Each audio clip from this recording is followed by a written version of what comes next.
Don Luskin, the European bank stocks rallied on this. It seems like a good move. You heard our own Simon Hobbs. The euro is strong. What is wrong? Why shouldn't the Bernanke follow Trichet? Why should he? Why does what the European Central Bank have anything to do with what the Fed should do? They're either different economies, they're different cultures, they're different objectives. There's just simply no connection. In my opinion, what Trichet did, simply looking at Europe's sphere alone, forgetting Ben Bernanke for a minute, it was a catastrophic error. It was EU-icide. Basically, here's the deal. They've got 2.6% inflation.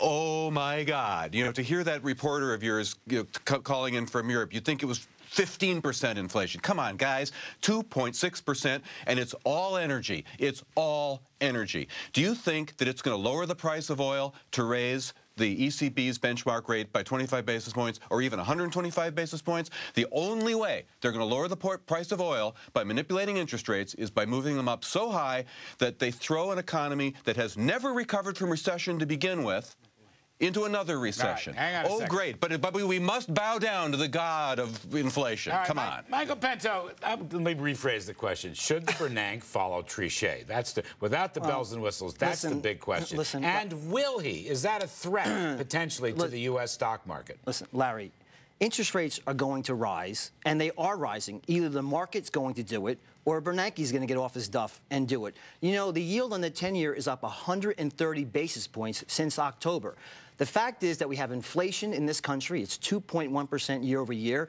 Europe has it at 2.6%. Brazil is at 6.3%. And as the Fed keeps expanding their balance sheet, real interest rates are becoming more and more negative. The market is going to take interest rates up for Bernanke if he doesn't do it himself. So it's a moot point. The question is, if he gets off his duff and raises interest rates, he won't have to raise them as high as the market's going to take them there for him.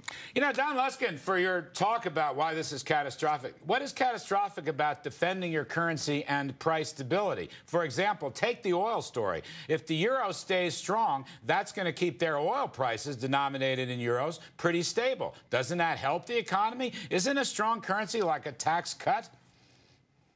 Well, in a way, but it depends what you have to do to get it. You know, if you want a strong currency, why don't they raise the rate instead of to 125 basis points? Why don't they raise it to 1,000 basis points? Think how strong the currency would be.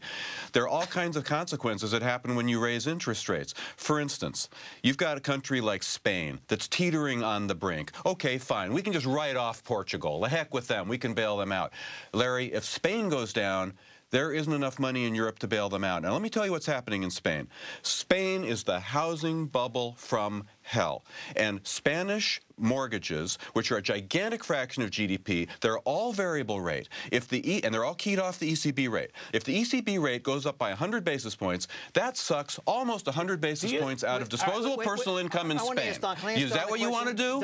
Don, if Bernanke stays at zero, and he's been at zero for 2 years now, won't inflation start to take over the economy, and won't interest rates have to rise then anyway?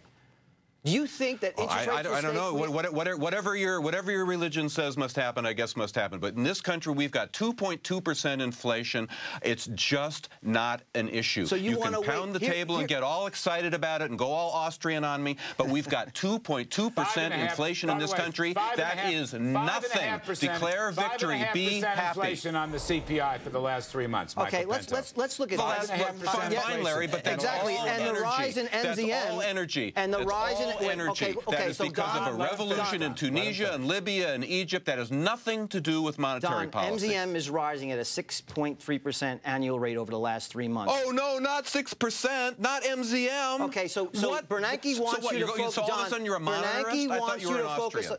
Let me just make a point, please, Don. Bernanke wants you to focus on the core rate of inflation, ignore the headline.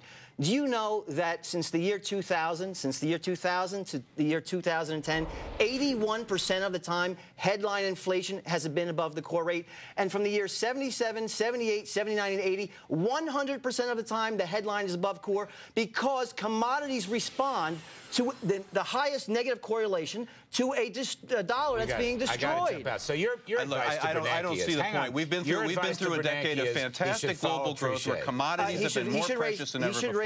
He should raise interest rates to 1% immediately to show the world that we will protect the value of the dollar as the world's reserve currency. All right, we're going to leave it there. No matter what the cost. No matter what the cost. It's going to happen anyway. Thank you very much, Michael Pinto. There's a spirited disagreement coming up on